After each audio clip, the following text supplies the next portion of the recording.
maneuver, followed by a boost back burn. And about 2 seconds after that burn, Vi starter YouTube-streamen nå, the chat. booster's hot stage. As it heads back towards the ground, the booster Da er vi live på YouTube også, i høyere kvalitet der. Will have a landing burn, but then will either return to the tower or splashing down in the Gulf of Mexico. Meanwhile, the ship's engines will remain lit for just under 6 minutes during its ascent phase before shutting down for the coast. The ship will coast for about 40 minutes or so, reaching a peak altitude of about 213 kilometers. After that coast phase, the ship will be attempting a controlled re-entry, including a flip maneuver and landing burn, like we saw on Flight 4, just before splashing down in the Indian Ocean. Now, we say attempting because, again, this is just a test and nothing is guaranteed. Except excitement. Well, of course there is that. Now, both the booster and ship have to contend with some extreme conditions on re-entry, which is where those heat shield tiles will be put to the test. For this flight test, we do not expect to recover any hardware from the ship. With the exception of Falcon, this is no different than what happens to most rockets flying today that are expended, meaning that they fall into the ocean after completing their mission. Eventually, we will return and reuse Super Heavy boosters and Starships as we do today with Falcon 9 and Falcon Heavy boosters. And in fact, we've landed Falcon boosters 352 times to date. Så sykt, ass. 350 ganger har de landet en booster fra før. 800 viewers, 800 000 viewers, by the way. Yeah, definitely one of my favorite moments at SpaceX. Krysser garantert en million.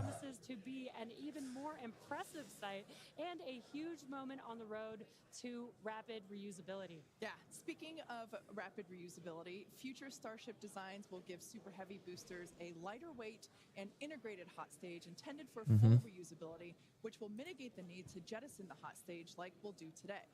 Similarly, even though ship recovery is not expected, the telemetry and data we receive all the way to the end is what we're hoping, or excuse me, what we're looking for, and is what will get us to a rapidly reusable Starship of the future.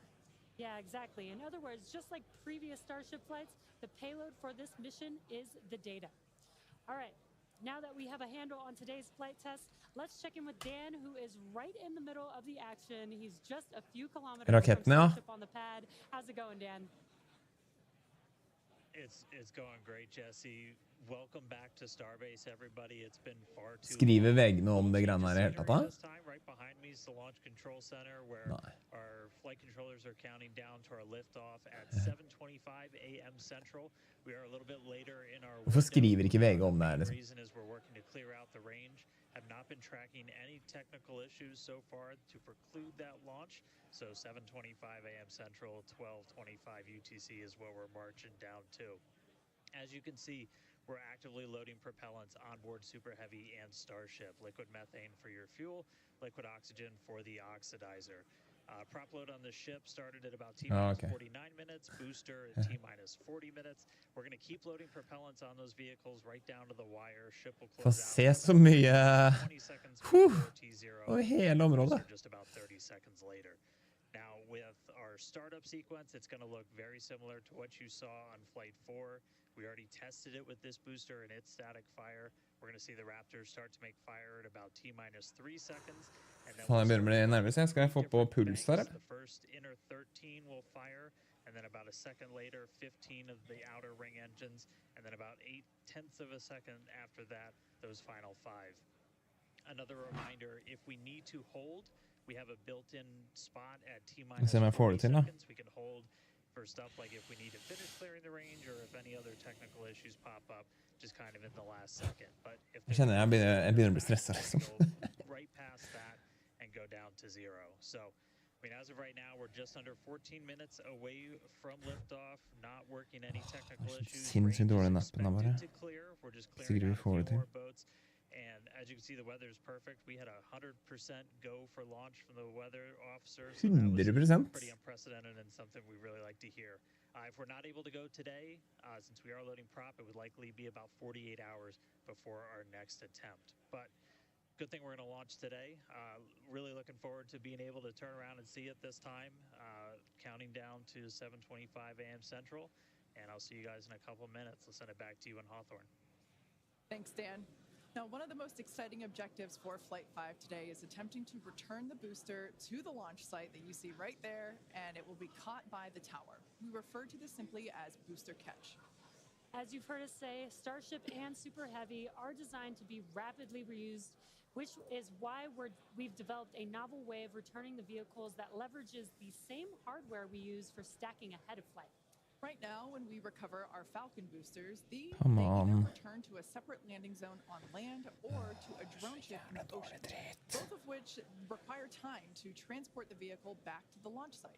In order for us to achieve truly rapid reusability, we need a 954 000. quicker turnaround, and you can't get much faster than returning the launch vehicle right back to the launch site where it needs to be in order to launch again. For today's booster catch attempt, while there are thousands of criteria that need to be met, there are 3 primary gates that will be in play. In order to proceed, automated checks have to indicate we have a healthy booster and a healthy tower, and the flight director must issue a manual command, which is informed by manual checks from the flight control team. If this command is not sent prior to the completion of the boost back burn, or if automated health checks show unacceptable conditions with Super Heavy or the tower, the booster will default to a trajectory that takes it to a landing burn and soft splashdown in the Gulf of Mexico. Now, thinking to the future when we're operational, after a booster returns to the launch tower, it will be inspected and reloaded with propellants, and then ready to launch another ship to orbit. For today's test, however, we're only going to attempt the catch, like Jesse said, if everything on the booster and tower checks out after. Heller med laktetårnet nummer 2 And der. of course, we will let you know as soon as we know if it's a go. And we're going to be listening very keenly for that call out. Now, as always, we accept no compromises when it comes to the safety of Fy the faen, public ass. and our team. Tenk å høre det. And the area all Booster around the pad catch and the flight path are is a go. cleared well in advance. Fy faen, tenk deg å høre de A orda. lot of things have Come to on. go right in order to line up the booster catch. So don't be surprised if we don't attempt the catch today. Either way, today's flight will generate data that will continue to inform our future flights and help us get to that operational cadence. Yeah. Oh, you can't forget what else it will generate. Are you thinking what I'm thinking? I mean, I was going to say a sonic boom. Oh, I was going to say excitement, but that's a really good reminder. Now, if we do make it to a catch attempt today, Super Heavy may generate a sonic boom upon its return. And that's basically a brief thunder-like noise that we hear when an aircraft or other object travels faster than the speed of sound. Anyone that has been in the area for a Falcon 9 land landing in Florida or California, or even some space shuttle landings, may have heard one of these. Generally, the only impact in those surrounding areas of a sonic boom is the brief noise, with variables like weather and distance impacting if or how the sonic boom is heard. Here's a brief look at how these sonic booms look and sound on Falcon. I know a lot of people will be excited when they hear the sonic boom. Det var 1 million viewers. And these are going to provide quite a show because you're going to hear those sonic booms. Skru opp lyden litt, jeg. Det må bli spennende å høre hvordan det der høres ut som på Starship, ass. Det sies at det kommer til å være ganske mye høyere, siden han er så mye større. That sonic boom is great for us.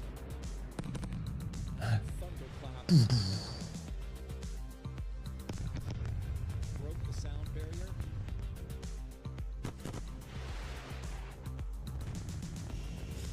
Type booster separation confirmed. Det er flat is flat is earth. The earth is flat. Ja. 2 sonic booms here in the room. Booster landing confirmed.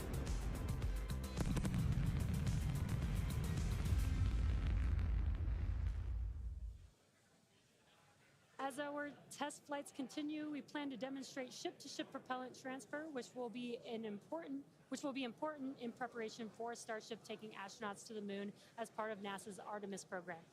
SpaceX will perform one uncrewed demonstration flight before NASA's Artemis 3 mission, which will be the first human surface expedition since 1972.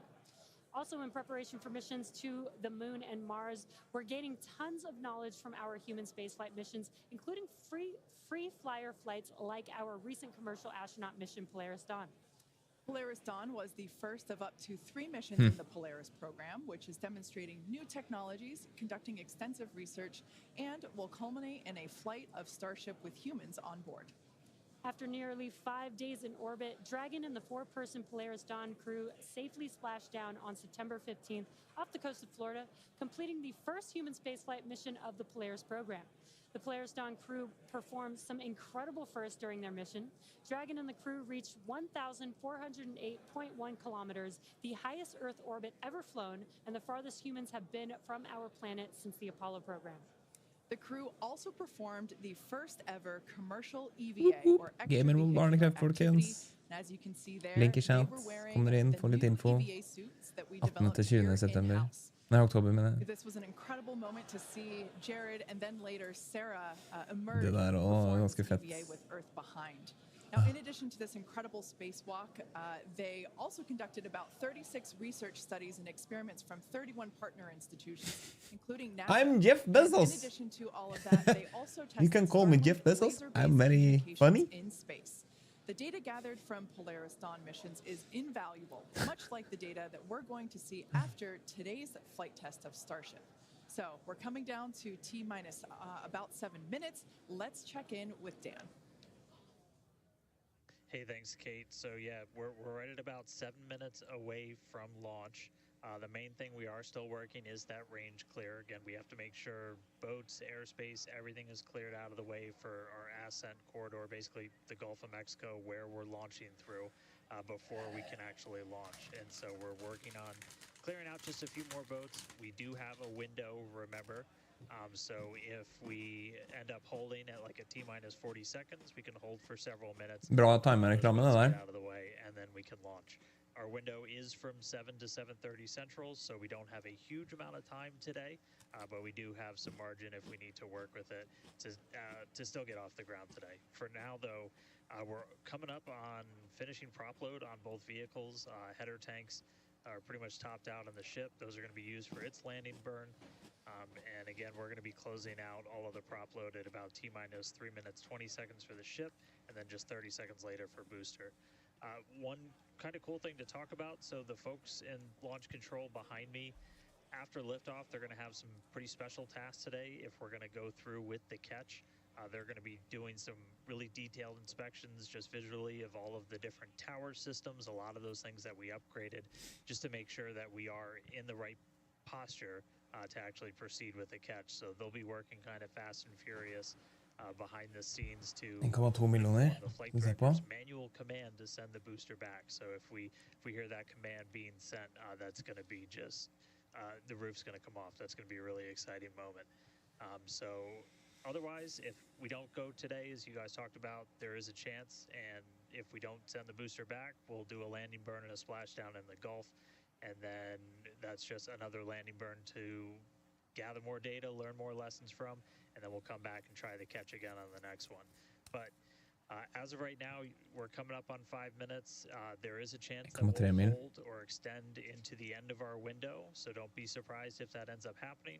But if those boats do get out of the way, we are just about 5 minutes away from Oi, hva det her borte for noe? I'll check back Er det in svart her? just a moment, but back over to you, Kate and Jesse. En luftballong? Thanks, Dan. Our rapid iterative development approach has Iterative. been the basis for all of SpaceX's major innovative advancements, including Falcon, Dragon, and Starlink. Today, we're testing hardware and systems, and we Dronene. need to know how they perform under the most Den ser veldig langt unna ut da. Ser ut som han er over basene våre, Starbase. Altså, ja. Produksjonen.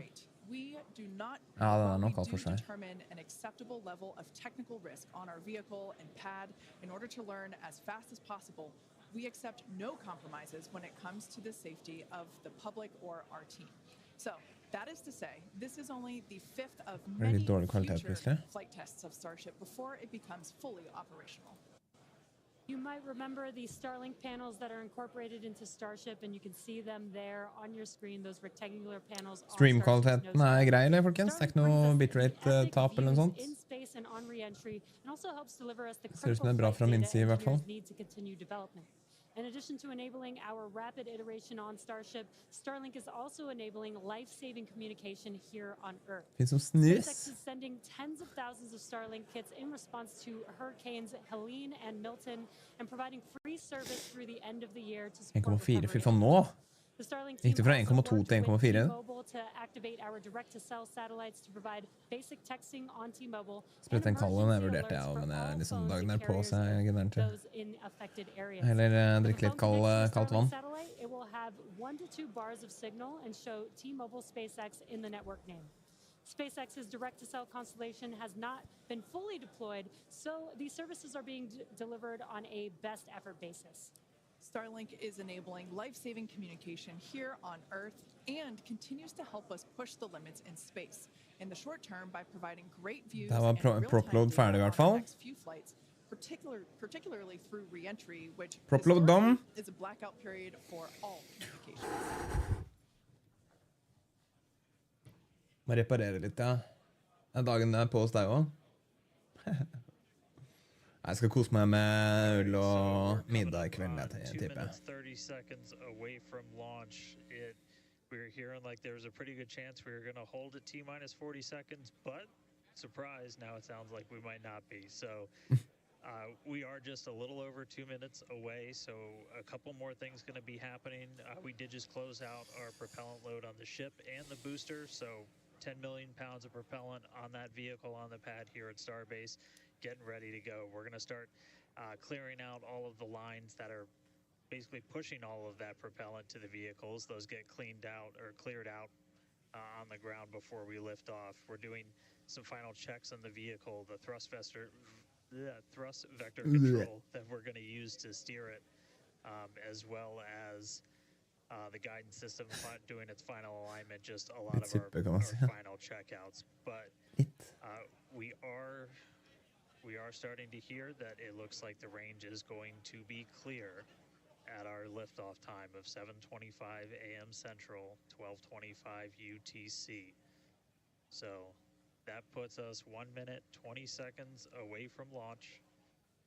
Still not tracking any technical issues. That range clear is the only thing that's been potentially poking at our launch.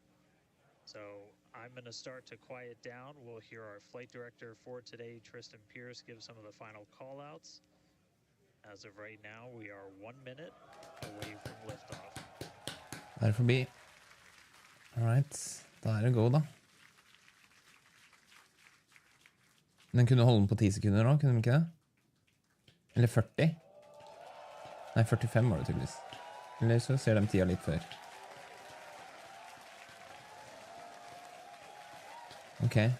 Ok. Seems good. Flight directors, go for launch. Go for launch.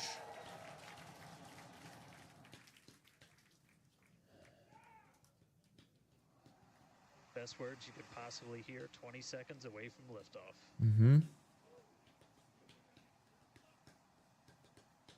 Fy faen, nå skjer det, gutter. Nå skjer det!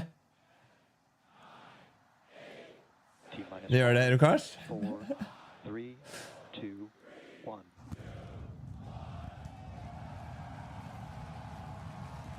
Come on. Go, girl. Go.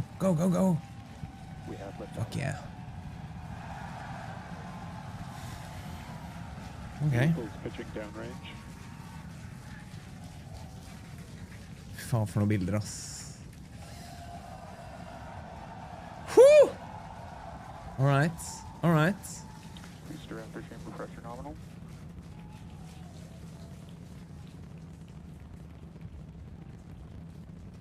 Seconds into the flight, the rumble's just starting to reach us here at launch control.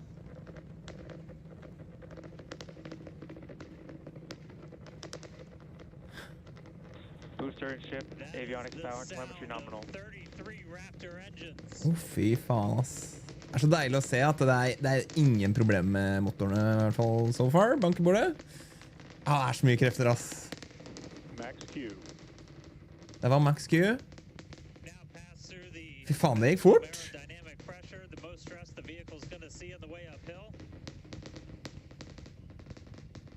Uh. 1,6 millioner som ser på. Ja, fy faen, altså. Our next major milestone coming up, it's going to be hot staging. We're going to see the engines ignite on ship to push it away from the booster. Fy faen, ass. Å, greit. Ja, Musk sin, ja. Musk sin lekepinne. Ja, det er helt sikkert det, frøa. Garantert. Det er sikkert ganske mange på de andre streamsa, men det gidder jeg ikke å se på nå. Nå er det full fokus her. Fy faen for noen farger! What the fuck?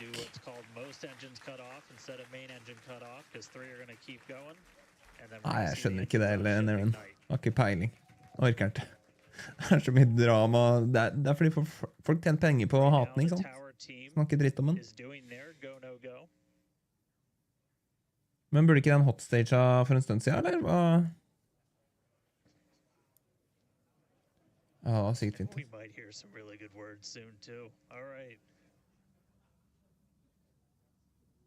1,7 millioner. Nå ser du noen greier.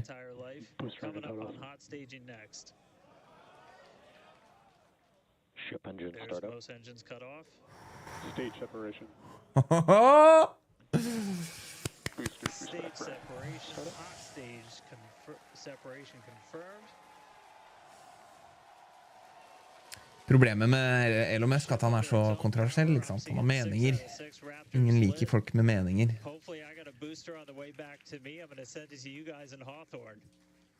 Oh man, that was absolutely incredible. Please go for it. Crowd here in Hawthorne. 1,7 millioner. At that first view of the blue flame. Se det der. Å, fy faen!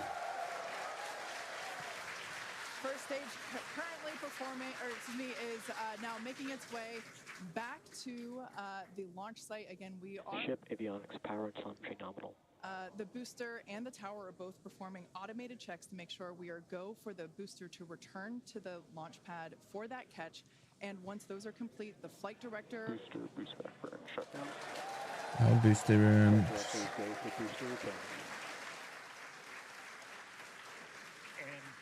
We did hear that the tower is go for catch, so that was one of the big criteria we were looking for.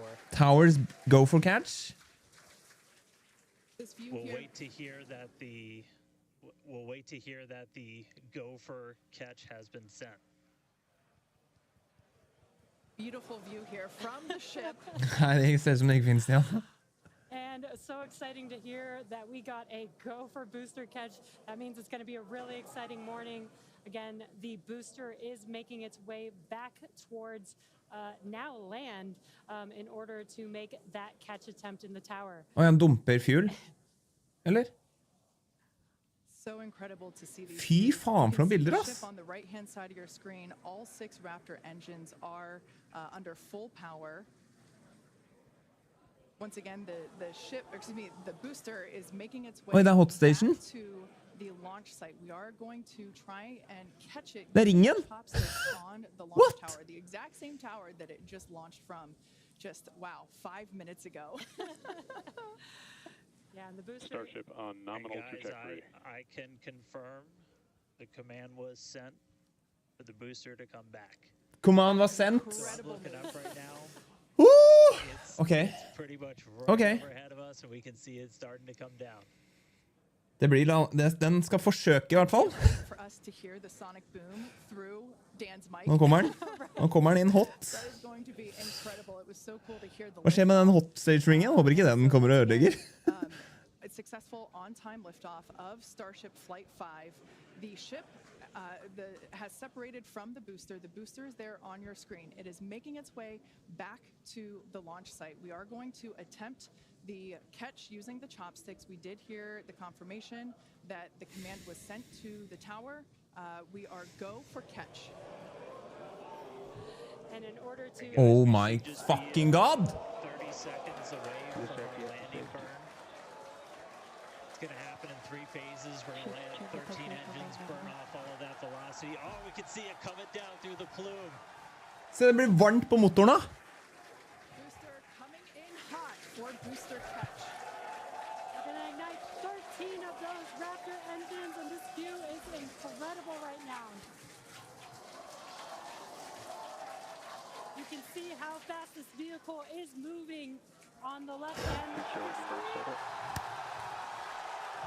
Landing burn. ignited. We're now down to 3 Raptor engines. We can see that chopsticks now in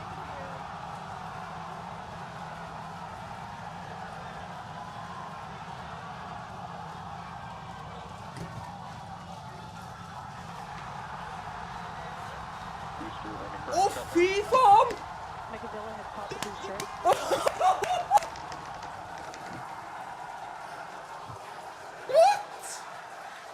absolutely insane.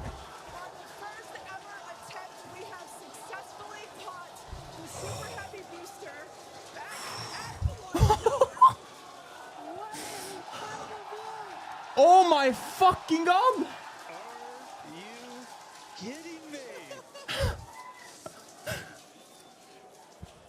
Jeg trodde han kom til å eksplodere selv, jeg. Dan, I don't know about you, but we're losing our stuff up here. Guys, I'm sorry. Like, even at this day and age, what we just saw, that looked like magic. Oh, wow. Your view must have been insane. Ok, noen må stoppe den brannen der. We are still going wild over here over this. Folks, this is a day for the engineering history books. Oh my fucking god. This is a live view of the super heavy booster as it has just Fy faen, så sykt, ass. Herregud, så sykt. Dan, I love this. That look like magic indeed. Fy faen, det prikker i fingrene mine. Except maybe a little bit with your own eyes. How was that? We got it. I mean, like, I can't even describe. Men hvorfor brenner det der ennå? Det brenner litt mye ennå. Ships in orbit, but I am like shaking right now. Er på tide å få den vekk fra over padden. Let's check in on ship. Å, fy faen, så deilig å oppleve det med dere også, folkens. Herregud, ass. Oh my god. Halla, Bredd. Nå kom du litt for sent. Det her er noe av det sykeste jeg har sett. Det er definitivt det sykeste jeg har sett i hele mitt liv. Fy faen, så sykt. Herregud, så sykt.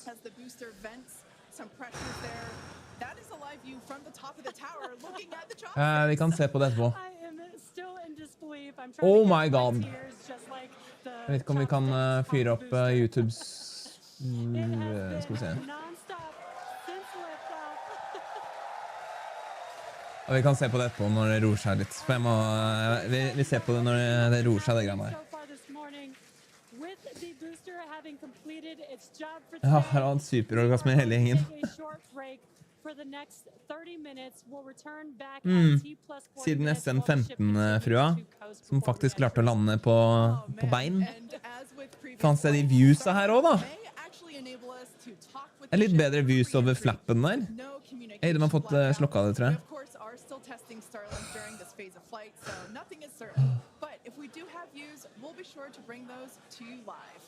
Herregud, så sinnssykt, Or no ass. views. We'll see you back here at T+40 minutes for coverage of Starship's re-entry, quick maneuver, landing burn, and Hva er det som har skjedd? splashdown. Er det skjedd noe på siden her, eller?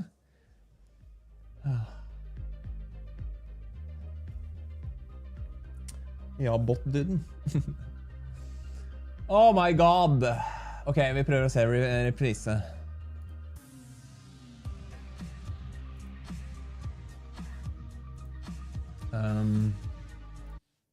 Ja. La oss se reprise. For jeg klarer nesten ikke å trykke, ha fokus på trykking. Det her er det som skjedde. And in order to Oh my fucking god! 30 seconds away from landing burn. It's going to happen in 3 phases. We're going to land 13 engines, burn off all Fy that faen. velocity. Oh, we can see it coming down. Se hvordan det gløder. Liksom. Se, det blir varmt på motoren da. Booster coming in hot for booster catch. we're gonna ignite 13 of those Raptor engines. Det er så sykt at de faktisk klarte det der. Jeg skjønner ikke. Jeg skjønner ikke at de tør engang. You can see how fast this vehicle is moving on the left hand.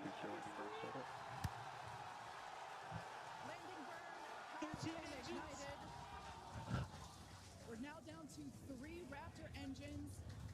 We can see the Og så ser du at han begynner å tippe, så jeg bare tenkte, det her går ikke bra, ass. Den vinkelen han kommer inn med også. Fy faen!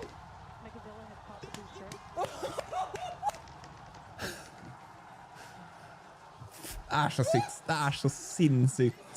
Jeg skjønner ikke. Ja, det er virkelig dream big, det greiene her. Herregud!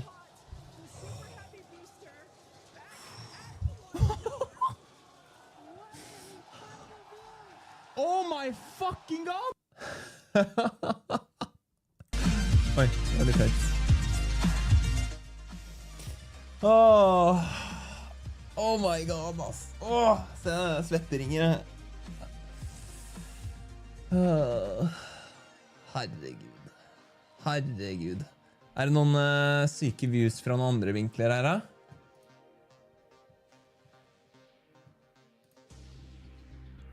Her blir det svart, tydeligvis. Hva er det, da? Nå kan du trykke på refreshing, da.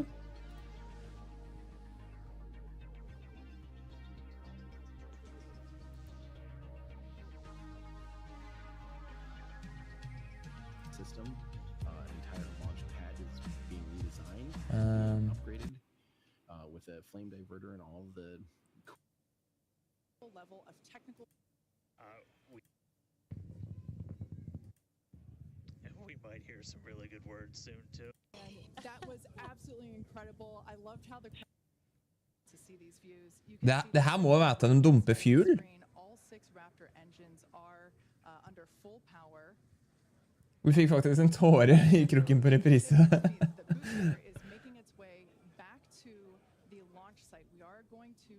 Faen meg sjukt det greiene. Du kan se hotstage-ringen bare flyte ved siden av.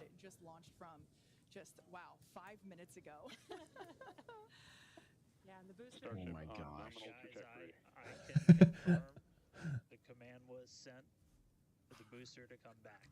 Over nesten 200 mennesker, 200 000 som ser på han her også. Jeg vet ikke hvorfor denne her streamen ikke vil starte. Fikk lyst til å fyre opp KSB, ja.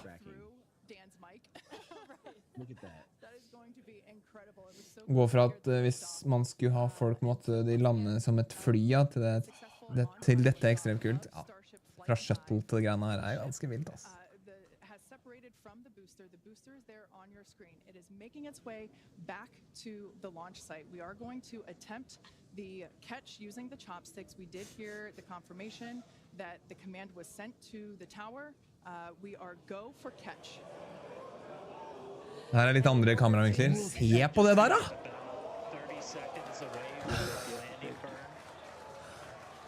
Inni der er det varmt, for å si det sånn. Fy faen for en tracking her også. Halla Ray, takk for 24, 2 år. Thank you for the 24 long months of subscribing Ray_Scott2 and said heftig. Fy faen for en tracking. No way, Ryan. No freaking way. Nei, det er kamera. Der da.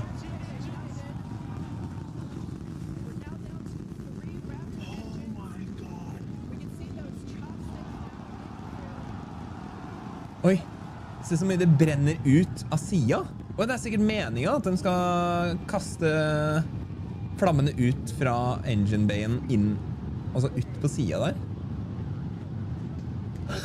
Se trynet hans da. We are go for catch. Ja, det er faen meg rått, ass. Det er noen deilige ord. Jeg skjelver fortsatt, liksom.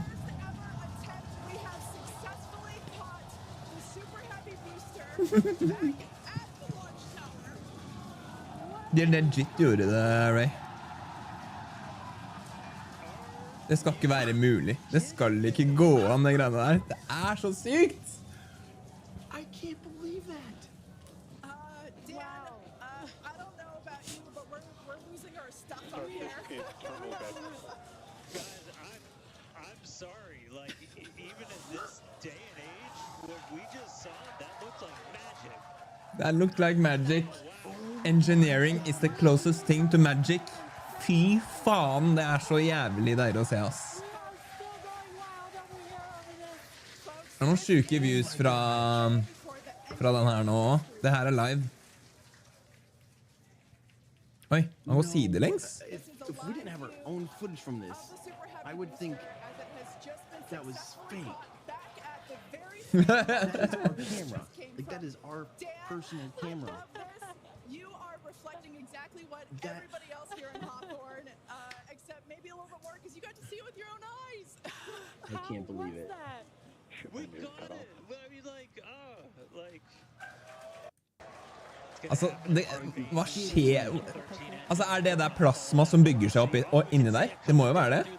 Oh my god. Ja, sant, det ble det. De skal jo det da. Det planen det.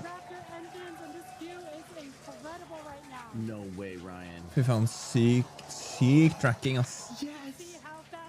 No freaking way. Siden det kameraet her stoppet bare. Jeg håper de har live, eller har video fra det likevel.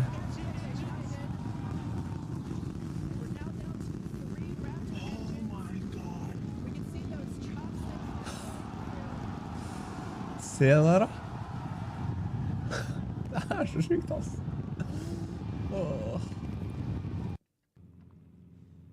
Oi, den har gått I stykker, ja. No, the fire was towards the pad or towards the tower. This is south facing, right? Because this is, yeah. So, I think the fire, I think was just a methane vent or something on the, like the west side of it. But, det fortsatt relativt mye fuel på den. Yeah, I wonder what that actually is. Who knows? I mean, this thing, by the way, this thing could still blow up at this point now, but at that point, who cares? They absolutely nailed the first landing catch attempt, and I can't believe it. Hva mer skal skje? Det bare den her skal floate I 40 minutter, og så skal han gjennom plasma og samme som sist, så skal han lande I vannet. Forhåpentligvis litt helere. Og litt bedre views. Something like about 50% of there's losses that boil off. So you just have losses because Jeg skjønner ikke at de ikke fletter den ut på siden eller et eller annet. And when they get warm, they have to be, they expand and they vent out just like boiling water. On normal human temperatures. Forbedringspotensialet, ja. Samtidig, den fikk jo, det at den fikk til å lande med den så ødelagt som han var, det synes jeg, det imponerende I seg selv det også. If you cool it down enough, though, you turn it into a liquid. Samme med booster nå, det jo tydelig at den også delvis ødelagt. So you lose a lot of it to boil off, just loading it into the vehicle and taking it back out of the vehicle. And while sitting there on the pad fully fueled, it's still venting gaseous propellant, so it does lose a good amount. This is from Liz King. Ja, det vel som import sier nå, den her kommer jo til I fremtiden bli mulig til å, den skal jo brukes hurtig og ofte, altså den skal gjøre det han har gjort nå, skyte denne toppen av, tilbake I landet, bli satt tilbake på padden, gjøre det de trenger hvis de trenger å fikse på noe, og så skal de bare sette en ny sånn opp på toppen igjen, fyre av gårde. Det skal turnaround-tida skal liksom være så sinnssykt mye kjappere, og det ser jo ut som den på vei til å få til det da. This is Mr. Cylinder, is the catching part aborted? It clearly was not aborted, and unbelievably, it was caught. Is it aborted? I still can't believe that, honestly. Spørsmål. Let's see here. Får håpe det var et gammelt spørsmål fra før fyra. Hanneman Tesla, thanks for your play-by-play and doing the live cast. Here's my support and $20 for the ground crew cameraman team. Det mørk røyk som kommer fra engine bayen der. Det jo kanskje ikke helt heldig det. Det tydelig at noe brenner. The Cosmic Perspective team and the Everyday Astronaut team coming together. De burde vel kanskje ha hatt noe... Ja, det der, ja. Det brenner, det kommer til å skje ting her, faktisk, tror jeg. For det ryker mer og mer. Og det renner ting ned. Det kommer vel til å skje noe der, faktisk.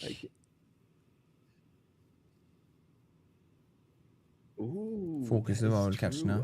Andrew just said that we may have an issue here for me, the orientation specialist, because how do you decipher the orientation of that rocket? The flamey end is, oh man, the flamey end is down. There is no pointy end anymore. This is very confusing. The pointy end is in space. The pointy end is on a barely suborbital trajectory at orbital velocities. Yeah, here's the pointy end. This is the forward flap, I think, or is that? Og se hva som skjer da, om man eksploderer eller ikke. Det er jo ikke helt heldig om man eksploderer, og det bare renner ned på padden. I'm gonna have a big brain moment, and I'm just gonna pull up the stream as well. Hva heter Jeff Bezos igjen? I can't wait to see Ryan's footage, by the way. How do we let me just pull this up. I'm gonna, no, that won't work, will it? Oh, here we go. Okay, I've got their feed up now too, just on my phone, so I can see something in better resolution. Okay, so what we're looking at there is the nose flap. Takk for 2 år, Ray. Fantastisk. Jeg prøvde å holde ut. Han fram med deg. Ikke så ofte jeg ser ham da.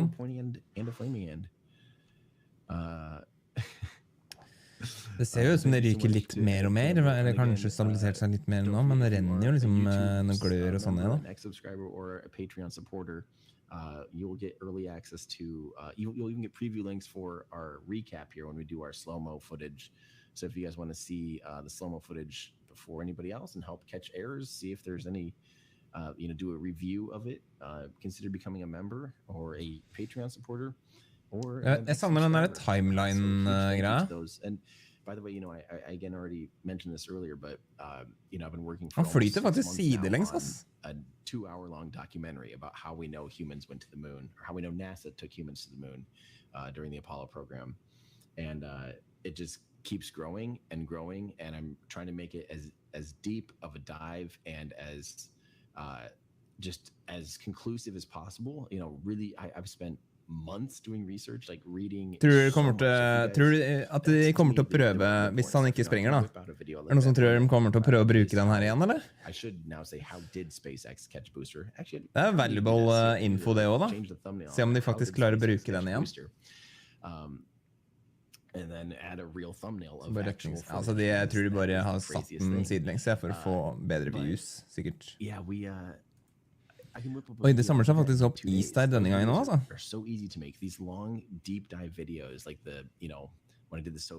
Kanskje det faktisk litt samme problemet som de hadde første gangen.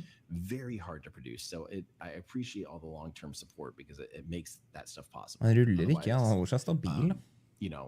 It's not a financially valid thing for YouTube. If I wanted to play the YouTube game, I'd put out a video once a week, and it would just make a lot more money. But I think it's more important to focus on. Jeg håper de prøver, men jeg tviler. Jeg tviler veldig sterkt på at det Få se hva som skjer da, men det er jo tydelig at det ødelagte ting i den. Så. And I'm seeing a lot of very generous donations going through right now. So fy faen, her renner det penger inn, ass. To Adrian Abshire, happy Jesus birthday. Christ. Karen Abshire, I love you. That's very sweet, Adrian. There you go. A birthday and to another loving partner. It's just, I was here for a wedding, and now there's all these people talking about spaceflight with their loved ones. It's very wholesome. Oi, det 2,6 millioner som ser på nå. To some of these, I'm missing a lot of lyst til views. So thank you guys so much. Let's see here. How long? This is a good question. Vet ikke, det står jo 2,7. Er det ikke viewers? Er det folk som har trykket inn bare? Det kan ikke stemme. On a human scale. And the other is like, how would they catch it? Like, do they have to clear the booster to be able to catch the Starship, like, let's say, in a few attempts, like so let's say in 3 times they're going to be able to try catching the ship. What's that like? Totalt folk som har trykket inn. Det veldig rart. Da det jo veldig få igjen, da. Hvis det kun 2,7 millioner mennesker som har trykket inn. It'll have to overfly Mexico and Texas. It's going to have to overfly populated areas with that thing on re-entry. Jeg tror det 2,7 som ser på nå. And when Colombia broke up on re-entry, it scattered debris. Veldig rart at det mer enn nå, da. Nesten 1 million mer nå enn hva det var under launch. They can safely bring this vehicle back through re-entry without losing 1 million parts and control it probably a few times before the FAA, gives them permission to be able to bring stuff back. By the way, oh yeah, you see ice chunks flying away, by the way. You can always see a lot of ice on stuff like this. Jeg er litt spent på I forhold til det isen som har samlet seg opp der igjen, men det er kanskje sånn kanskje det er vanlig. Gaseous propellant venting, it will pretty quickly turn into solid chunks of oxygen. Elon VG har fortsatt Jo da. Vellykket test av månefartøy. They said it was very loud. I did already ask them, and they said it was very loud. It even knocked over the Falcon 9 model rocket in the studio. So, yeah, it was quite loud. Is Spencer up in the studio, and is he wired up that he could explain what it was while I wait for that answer? Ikke noen link til livestream eller noen ting, liksom. Okay, Spencer's in the van, but maybe later at some point, if Spencer, if you would like to go back up in the studio and just tell us what it was like when you heard the sonic boom and stuff, that would be really fun to hear from you. Once Andrew's back, cool. This one from Lukenstein86. Holy crap! Thank you so much. $100 super Ja, egentlig. Det er sånn, ok, ja, vi må vel dekke det. Det er sånn.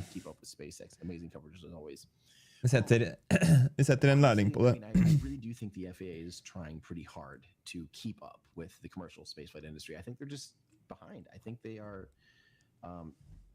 incapable of keeping up with that rapid pace. We saw some improvement where they're able to, fast track this license compared to a November timeframe. And they've been doing their best, but it is a government agency. So it's going to be slow. But yeah, I think they're also trying to iterate to keep up with the progress. So, man, det så dårlig det UI her, altså. And again, so many thank you so much to Dan supporting you from Singapore, staying up late to watch you. Big shout out from Dan and Candice. Thank you for the feeds and your work. Ja, det litt roligere der nå, da. That is unbelievably generous. Thank you so much. Det har vært en grei eksplosjon der, altså. From Fabian with 10 months of membership, thank you so much for the continued support. New member from Timothy Crabtree. Ja, det brenner ikke like mye inne der nå. Det roer seg nå. From Nicholas Ewing and from Lighter Path and Average Joe's and Noah Marshall. You guys are all amazing. Det er sikkert bare noe sånn enkel beskyttelse som på en måte har brent opp. So true. Oh man, unbelievable this morning. From Juanco Flores saying 10 minutter til, så får vi se hva som skjer med Starship. Amazing. Well, thank you so much and congratulations on an unbelievable day.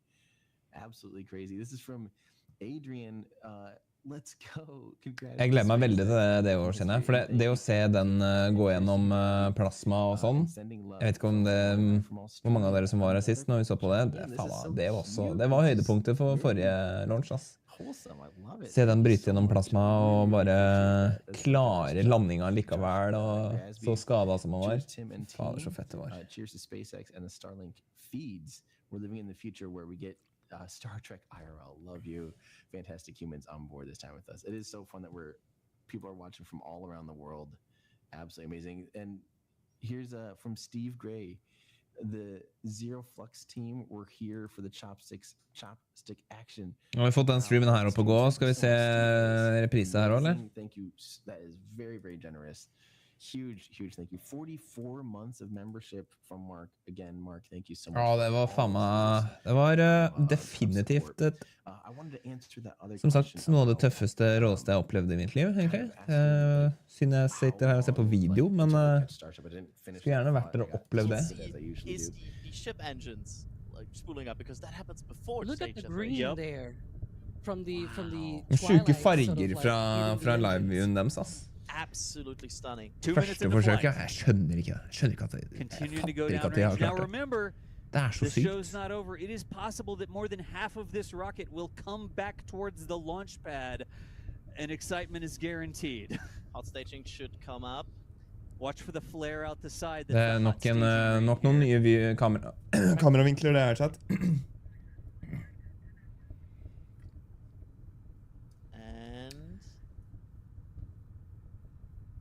Ja, det er liksom sånn...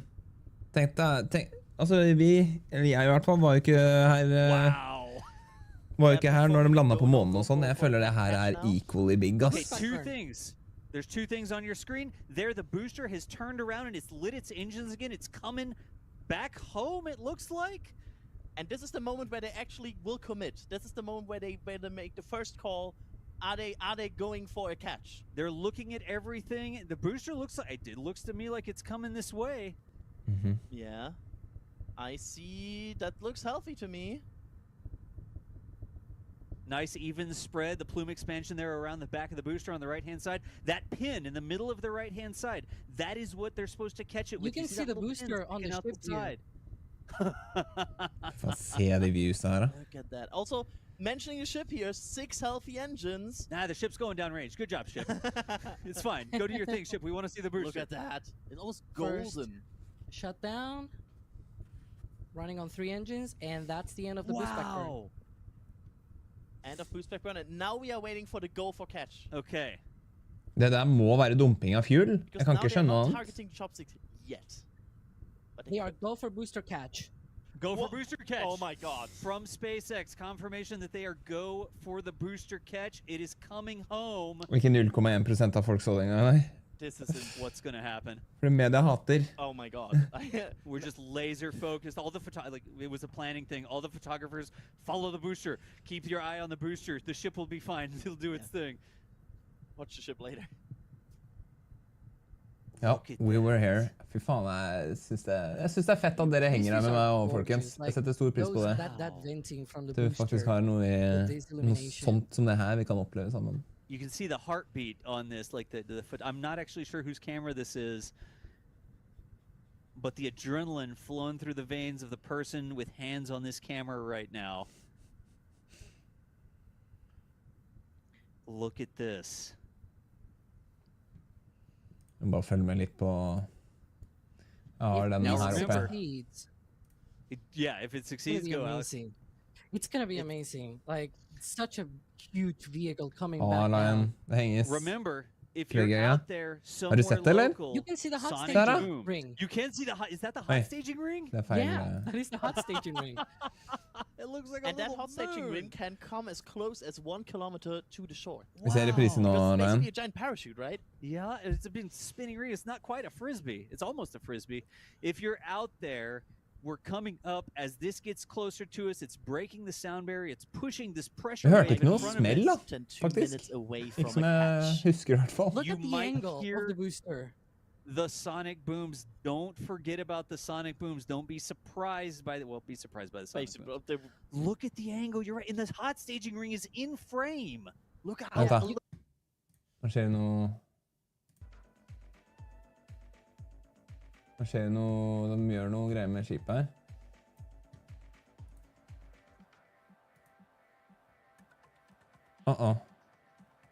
It's coming in.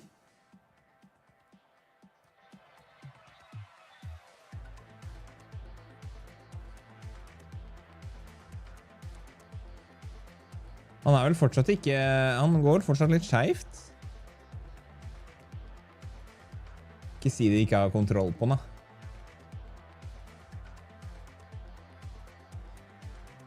Oi, se her, det er til og med... Revet av litt sånn stoff. Jeg vet ikke om det er dette igjen noen tiles, jeg.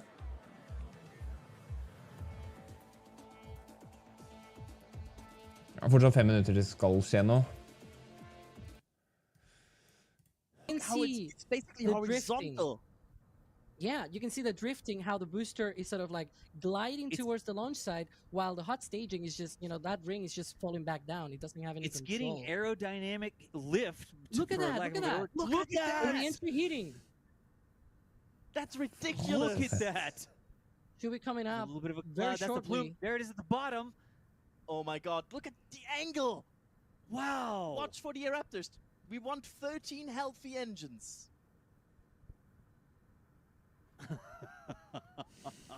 We're coming up on that landing burn. Yep. Come on, booster heavy. It's booster heavy. Super heavy. You can do it. Look at this. Look at the re-entry. That's 6.5 minutes. That is moving so fast. Look at how hard it is. Oh! Ignition. That's the 13. Og litt mer lyd, da.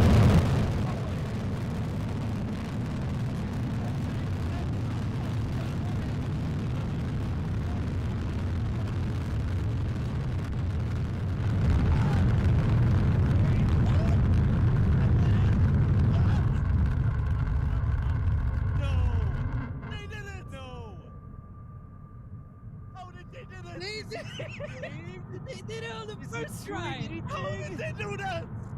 What? There's a fire at the bottom. It's on the chopsticks. Look, that side, it's not resting on the grid fins.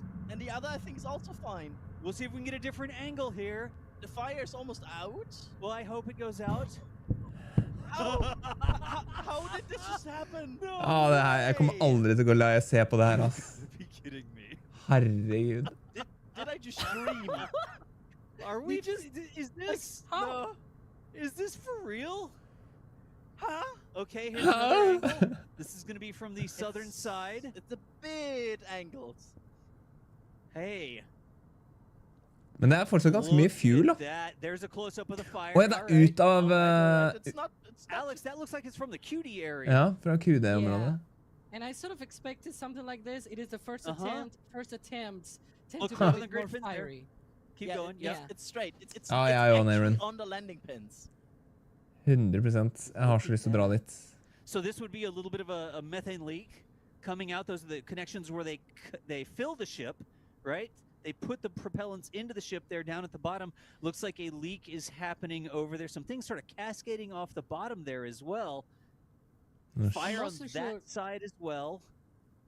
How did it could be the fire extinguisher system, as I called it earlier. The fire suppression system might be running here to be able to think put that's out. Down at the bottom? Oh yeah. Yeah, I believe that's probably what we're seeing here. Yep. Meanwhile, by the way, the ship is in its trajectory. It has shut down Vanskelig å tolke hvor stor han It is right on trajectory. It is coasting in space. Alright, nå skjer det sikkert noe her. Det ser ut som den har litt mer riktig orientering nå, den her. Det skulle begynne å skje noe rundt 40 minutter, så jeg tror vi holder den her litt, Det er så kraftig reklame, powered by Starlink. Det er sånn... Ok. Ser du hvor bra det funker? Jeg får lyst til å kjøpe meg Starlink, bare fordi jeg ser det. Jeg trenger det ikke engang.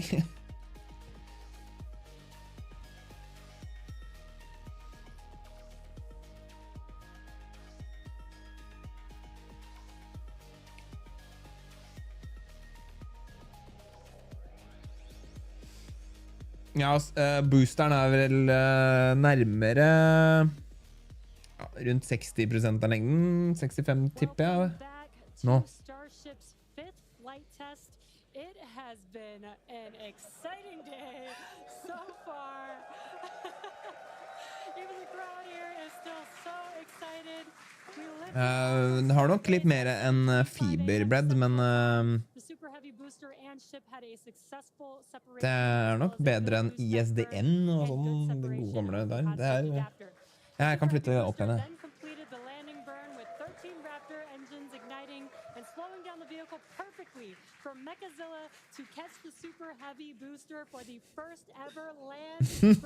Kult, det.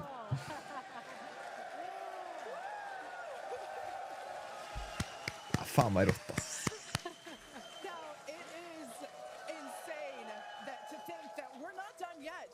We still have in about 48 minutes the ship will re-enter. Twitch F-er hos deg? All the flaps that will today, not that could. The ship will Den F-er faktisk hos meg også. Now, as a reminder, one of the main